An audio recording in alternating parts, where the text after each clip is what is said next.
Shalom, bien-aimés dans le Seigneur à travers le monde. Toujours dans notre objectif de dépeupler le camp des ténèbres. Aujourd'hui, l'apôtre Félix va continuer avec l'enseignement sur les autels sataniques. Et nous sommes dans le volume numéro 3. Seigneur, que ta grâce soit manifeste dans le nom de Jésus, le Christ de Nazareth. Nous vous passons l'homme de Dieu qui va commencer son enseignement. Être au service du sanctuaire, cela veut dire que tu deviens au profit des autres. C'est ton intelligence, c'est ton projet à toi, c'est ta vision à toi. Mais toi-même, tu n'arrives pas à jouir de cette initiative. Tu n'arrives pas à jouir de ta vision, tu n'arrives pas à jouir de ton mariage, mais c'est quelqu'un d'autre qui en profite. C'est quelqu'un d'autre, c'est comme le cas avec Jacob. Jacob, il travaille 21 ans dans la maison de Laban. Mais Jacob n'a jamais été béni. Jacob, il a quitté la maison de Laban sans rien. Mais c'était Laban qui était devenu riche. D'ailleurs, Jacob plus tard a même témoigné que j'étais servi 27 ans, 21 ans dans ta maison, mais ta maison a été richement bénie. Donc Jacob, il était soumis au profit de la prospérité de Laban. Cet hôtel, c'est un hôtel très dangereux. Tu constates aujourd'hui dans ta vie, tout ce que tu fais, c'est d'autres personnes qui en jouissent. Mais toi, tu n'en jouisses pas, tu ne profites pas. Ton intelligence en toi, c'est toi qui as commencé cette entreprise, c'est toi qui as commencé cette église. Mais qu'est-ce qui se passe? Au lieu de jouir de ton travail, de ton énergie que tu as gaspillée, au lieu de jouir de tout le sacrifice que tu as fait, mais c'est quelqu'un d'autre qui en jouisse. Bien aimé, ici il y a un problème de l'hôtel et du sanctuaire. Cet hôtel a dérangé la vie de beaucoup de gens. Mais moi qui vous parle, j'étais aussi changé en un hôtel du sanctuaire. Je ne vous dis pas des histoires, mais je vous dis des choses auxquelles moi-même j'étais témoin. Vous vous souvenez, tantôt là, je vous donnais mon témoignage de dire que dans mes rêves, je me voyais toujours sous le dos de ma maman, j'étais comme un bébé. Peut-être c'était un problème déjà avec des questions à ça. Je vais vous répondre par rapport à ça. Pourquoi je me voyais un bébé? Parce que spirituellement, les hôtels du sanctuaire m'avaient déjà transformé en un bébé. J'étais transformé en un bébé. Pas seulement moi, peut-être toi aussi tu es transformé. Peut-être, je ne sais pas, en un animal quelconque. Tu es transformé, je ne sais pas en quoi. Et à cause de ces choses, rien ne marche dans ta vie. Moi, je t'ai changé, un homme mature, un homme grand, mais il était changé en un bébé. Bien-aimé dans le Seigneur, il y a de ces femmes qui sont changées en des hôtels du sanctuaire. Il y a de ces hommes qui sont changés en des hôtels du sanctuaire démoniaque. Il y a de ces foyers qui sont changés en des hôtels démoniaques du sanctuaire. Tout ce que vous êtes en train de faire, c'est quelqu'un d'autre qui en jouisse, c'est quelqu'un d'autre qui tire profit. Moi, je me rappelle, pendant longtemps, dans mon ministère, j'étais au profit des autres. Si on me vit dans une église, c'était dans leurs propres intérêts. Donc, c'était au profit des autres. Je pouvais gaspiller, je pouvais libérer mon énergie. Mais au final, qu'est-ce que je pouvais gagner? Je me voyais toujours perdant. Ce sont les autres, d'autres personnes qui se réjouissaient, d'autres personnes qui acclamaient. Mais c'est moi-même qui a commencé. C'est moi qui pouvais leur donner de l'intelligence.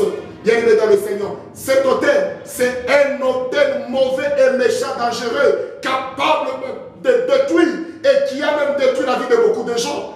Si au moment où tu m'entends et que dans ta vie il y a l'hôtel du sanctuaire, bien-aimé, tu dois te lever en prière. Tu ne dois pas vivre au profit des autres, ma soeur. Tu ne dois pas servir au profit des autres. C'est ton intelligence, c'est ton mari, c'est ta femme. Vous devez jouir, vivre en amoureux. En amoureux. Bien-aimé dans le Seigneur, il est très important de comprendre ces choses. Très important de comprendre ces choses. Nous allons entrer dans la profondeur de la parole de Dieu. Et c'est un peu de comprendre ce que la lumière de Dieu nous apporte par rapport aux hôtels du sanctuaire. Action. C'est ce que je disais, bien-aimé dans le Seigneur. Il est aussi très important, très nécessaire de connaître le domaine dans lequel l'hôtel de retard opère pour soumettre l'homme en retard, ou pour soumettre l'homme à une vie pleine de retard. Il est vraiment important de connaître, comme je vous ai parlé de l'hôtel de retard, et cet hôtel était érigé dans la maison d'Abraham, entre autres je vous ai parlé, l'hôtel de la maison de nos pères. Et cet hôtel de la maison de nos pères, je vous ai dit, son première caractéristique, donc son première caractéristique, c'est un autel très dangereux. Son première caractéristique, c'est de mettre l'homme en retard par rapport à certaines choses, par rapport au plan de Dieu, par rapport au temps précis de l'Éternel Dieu pour l'homme sur la terre. Alors, nous voulons maintenant découvrir dans quel domaine cet autel de la maison de nos pères opère pour soumettre l'homme en retard. C'est une question dont nous nous posons. Il y a 3 domaines spécifiques dans lesquels l'autel de la maison de nos pères opère et agisse pour soumettre l'homme en retard. Et dans le premier domaine dans lequel cet autel de la maison de nos pères agisse, c'est dans le domaine de l'esprit. Je répète, c'est dans le domaine de l'esprit où l'autel de la maison de nos pères est en train d'opérer, est en train d'agir. Et comme on parle du domaine de l'esprit, comme on parle de la dimension de l'esprit, vous devez tous savoir que dans l'esprit, nous avons les éléments qui composent l'esprit. Et lorsque cet autel opère dans l'esprit de l'homme, automatiquement, ça influence tous les composants, tous les éléments qui composent l'esprit de l'homme. À savoir, dans l'esprit, nous avons premièrement,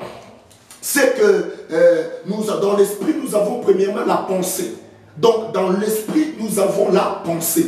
Lorsque l'autel de la maison de nos pères agisse dans la dimension de l'esprit de l'homme, automatiquement, ça affecte la pensée de l'homme.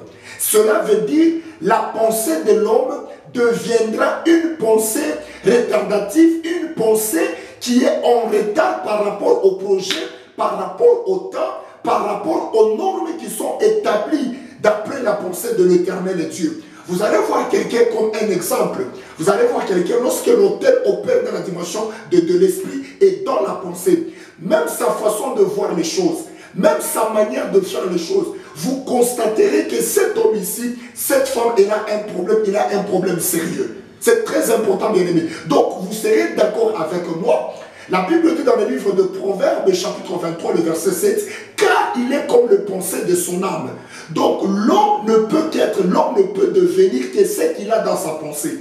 D'ailleurs, pour votre information, c'est que Dieu exauce lorsque nous prions. Dieu n'exauce pas nos paroles, mais Dieu exauce la pensée avec laquelle nous sommes en train de chercher sa face. Donc, la pensée qui est dans l'esprit de l'homme, c'est un domaine, c'est une faculté que cet autel désire ardemment opérer pour que l'homme se retrouve dans le premier caractéristique qui est celui de retarder l'homme par rapport au plan de Dieu.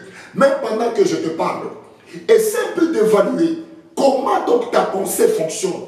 Comment donc ta pensée elle est en train de s'exercer. Tu es en retard en beaucoup de choses. Donc tu te retrouves, même ta façon de faire les choses, même ta manière de faire les choses, même ta façon de concevoir les choses, tu te rends compte que tu es en retard. Tu es en retard. Tout ça, c'est la manipulation de l'autel de la maison de nos pères. Et cet autel, je vous ai dit, c'est un autel qui est érigé dans la maison de nos pères, comme cet autel était érigé dans la maison de Gédéon, cet même autel était érigé dans la maison d'Abraham, cet même autel aussi, il est aussi érigé dans votre maison. Vous entrez dans une famille, vous regardez toute une famille et vous vous dites que comment expliquer toute la famille a une même pensée. Toute la famille a une même pensée et leur pensée est limitée. Leur pensée est minable. Leur pensée n'a pas d'exploit. Vous regardez à partir de votre frère aîné, sa façon de voir les choses, sa façon, vous savez, ce que l'homme fait, ça provient de sa pensée. Ce que l'homme est en train de faire sur terre, ça provient de sa pensée. Parce que n'oubliez pas, même Dieu, pour que Dieu commence l'œuvre de la création, elle a commencé premièrement dans la dimension de la pensée. Ce qu'on appelle la création pensive de Dieu. Donc tout ce que Dieu a créé était d'abord dans sa pensée, était d'abord dans son esprit. Et ce qui était dans l'esprit de Dieu, c'est alors que Dieu l'a matérialisé. Il en est de même aussi avec toi. Tout ce que tu es en train de vivre aujourd'hui n'est que le résultat de ce que ta pensée a conçu. De ce que ta pensée a conçu comme projet, comme ambition, comme rêve, comme vision. Voilà pourquoi même dans vos prières personnelles, prenez suffisamment le temps de prier pour votre esprit et beaucoup plus dans la pensée. Demandez à ce que Dieu libère votre pensée, que Dieu délivre votre pensée, que Dieu rende libre votre pensée. À ce moment-là, tout ce que vous voudrez bien faire et tout ce que vous aurez comme ambition à faire, ça se fera et ça réussira. Pourquoi? Parce que votre pensée est libérée. Je peux aussi rentrer toujours dans Genèse chapitre 3. Là, nous voyons le premier combat spirituel dans la Bible. Le combat spirituel, c'est une réalité. Et le premier combat spirituel a commencé dans le livre de Genèse chapitre 3. La Bible dit que dans le jardin il n'y avait que deux personnes. Il y avait Adam et Ève. Maintenant, le serpent est allé. Là où le serpent est allé, il est allé combattre la femme. Et par quelle voie, par quel chemin, par quel mécanisme le serpent est parvenu à séduire la femme? Bien-aimé, dans le Seigneur, la Bible nous le témoigne que lorsque Ève s'entretenait avec le serpent lui dira: est-ce que Dieu a-t-il réellement dit que vous mangerez de tous les arbres du jardin, mais à l'arbre qui est au milieu, vous ne mangerez pas? La femme dira: oui, textuellement, c'est ce que Dieu nous a dit. Donc vous allez comprendre que cette conversation, c'était une conversation de l'oreille, donc de la bouche à l'oreille. Or, quand on parle de l'oreille, automatiquement, c'est une voix qui mène vers l'esprit de l'homme. Donc, si je peux bien résumer ce que je dis, donc la conversation qui était entre le serpent et Ève, c'était une conversation qui était dans la dimension de l'esprit. Donc, le serpent s'adressait à l'esprit de la femme.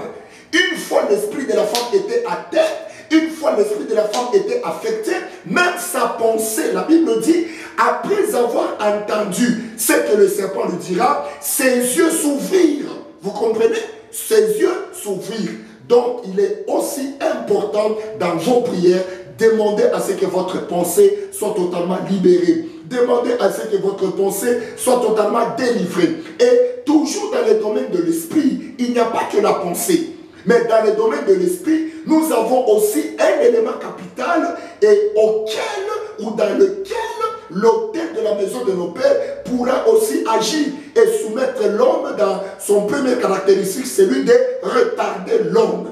Et le deuxième élément dans lequel cet autel peut opérer, c'est dans le domaine de raisonnement. Dans le domaine de raisonnement. Parce que le raisonnement, c'est un élément qui fait partie de l'esprit de l'homme.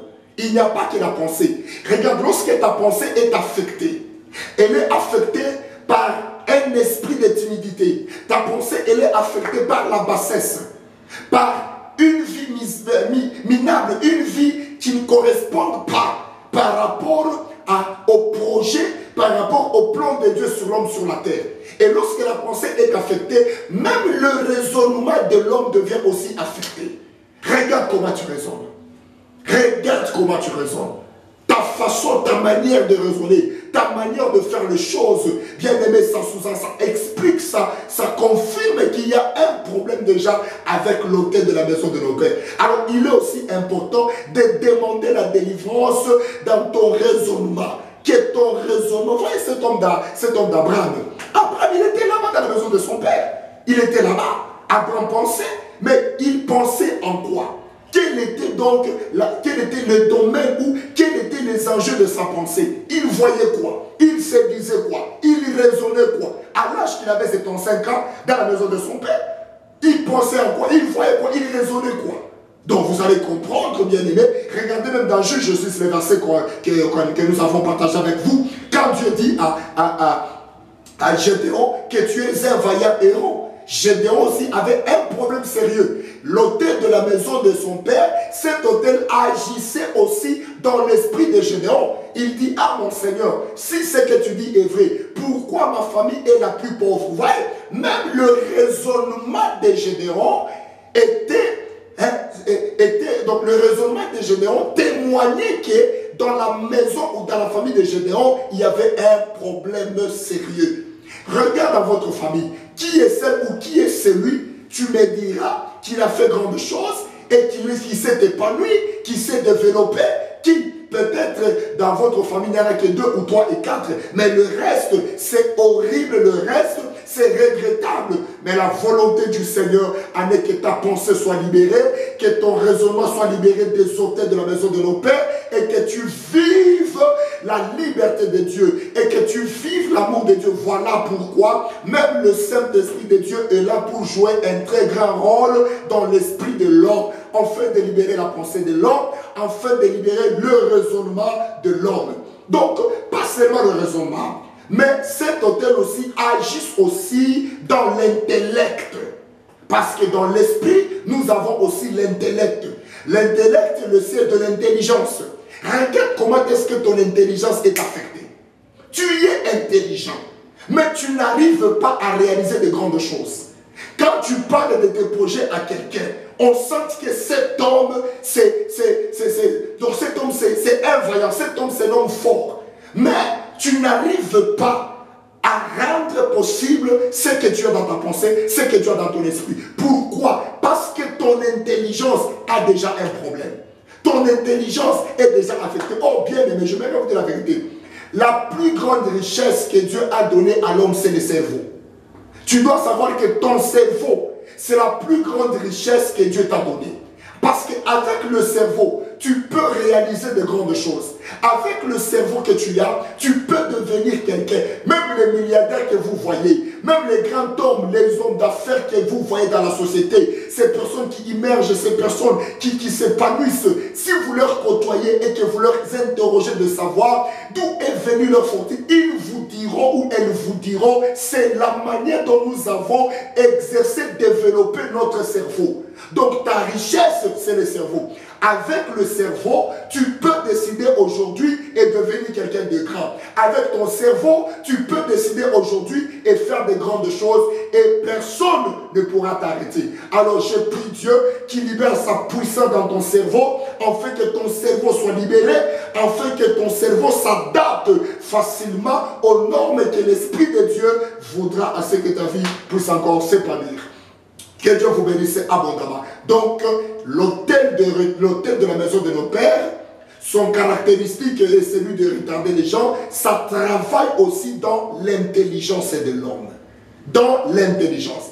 Vous verrez quelqu'un, Dieu l'a fait grâce. Il travaille dans une entreprise où il est mieux payé.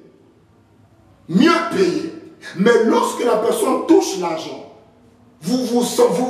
imaginez, vous voyez cette personne, tous ces projets, toutes ces ambitions que la personne disait avant d'avoir l'argent, mais une fois l'argent est à sa possession, elle oublie, ou cet homme oublie même tous ses projets, parce qu'on dérange son intelligence.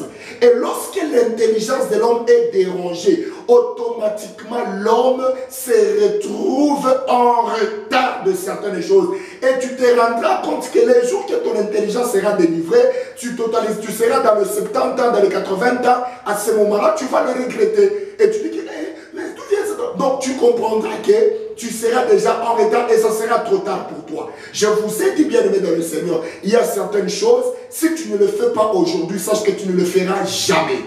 Si tu ne les accomplis pas aujourd'hui, sache que cela ne te réussira jamais. Alors il est grand temps de se révolter, de quitter le sommeil et de chercher la délivrance de son intelligence.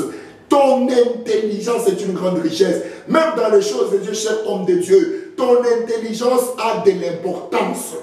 Moi, je vois, il y a beaucoup d'hommes de Dieu, beaucoup de politiciens, beaucoup d'hommes d'affaires, et d'autres disent que non, l'intelligence c'est quoi? L'intelligence ne peut rien. Je te dis la vérité. Ton intelligence, c'est une garantie c'est une garantie qui démontre et qui assure que l'avenir de cet homme sera vraiment un avenir meilleur. L'avenir de cet homme sera vraiment un homme complet.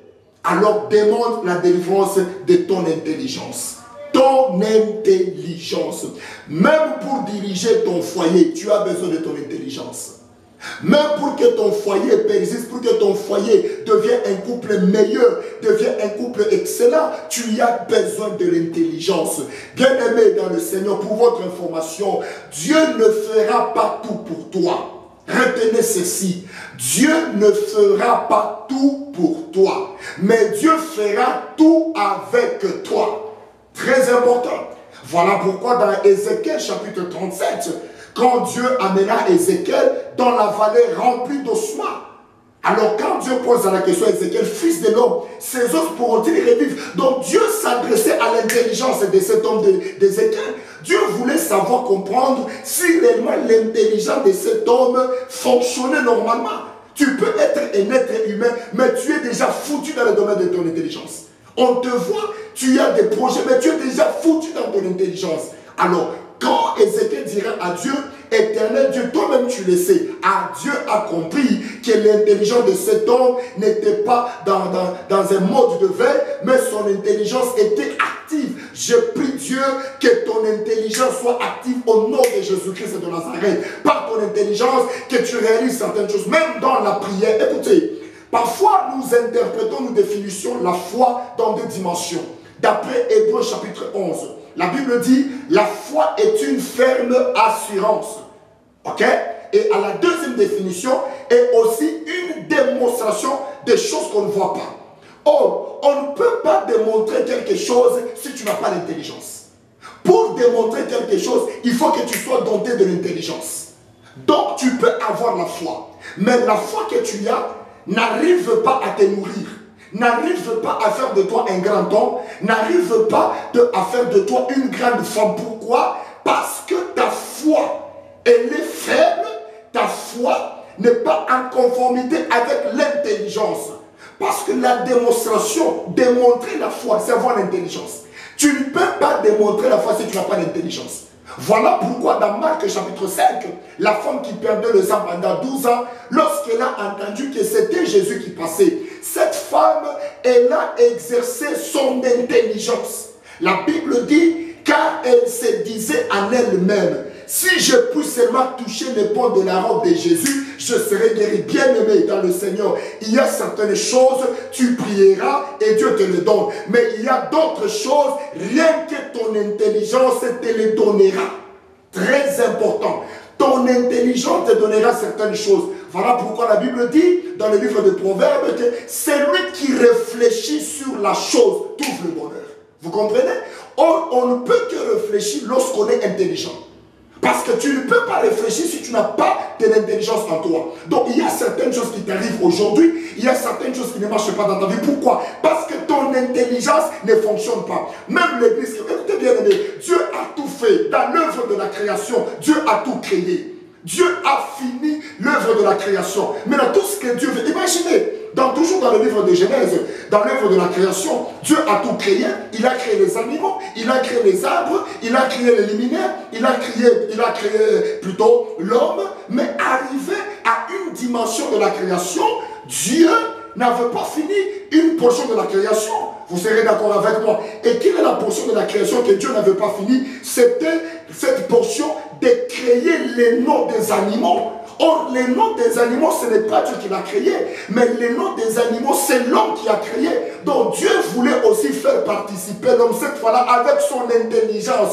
La Bible dit, l'homme était là, et chaque animal s'est présenté devant l'homme, et c'est l'homme qui donnait les noms aux animaux. Il dit, toi on t'appellera lion, et Dieu dit amen.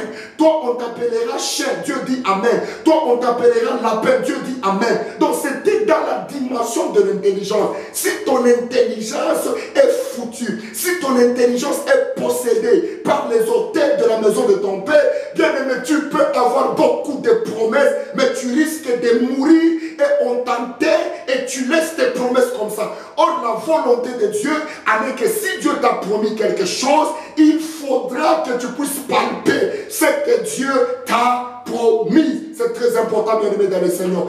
Même pour le développement de l'Église, tu as besoin de l'intelligence. Écoutez, toujours en parlant de l'intelligence, je vais vous présenter deux personnages dans la Bible. Premier personnage, ça s'appelle l'apôtre Pierre.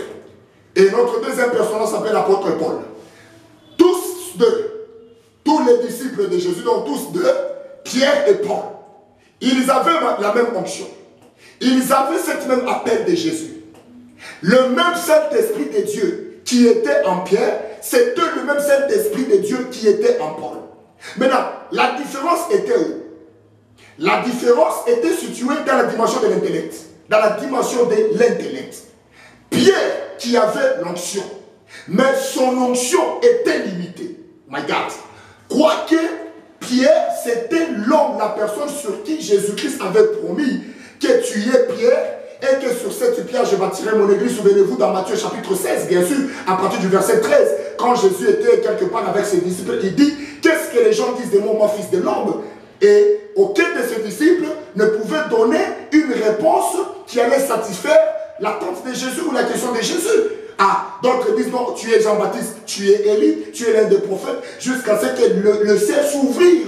Et le ciel a fait comprendre, connaître à Pierre qui était Jésus. Vous comprenez? C'est après cette interprétation de l'identité véritable du Fils de l'homme qui est Jésus, sur quoi Jésus maintenant a déclaré une parole sur Pierre, que tu es Pierre, et que sur cette pierre je bâtirai mon église. Vous comprenez un peu ça? Bien que Pierre, c'était quelqu'un sur qui Jésus avait promis, mais l'onction de Pierre était limitée. Mais quand Paul est venu, il est venu après Pierre. Mais Paul a fait grande chose plus que Pierre. Pourquoi? Parce que Paul, c'était un disciple bien instruit. Oh my God. Paul était un disciple bien instruit. Donc pour dire que Paul, c'était quelqu'un qui a eu le temps d'étudier. Paul, c'était quelqu'un qui pouvait réfléchir, qui pouvait raisonner.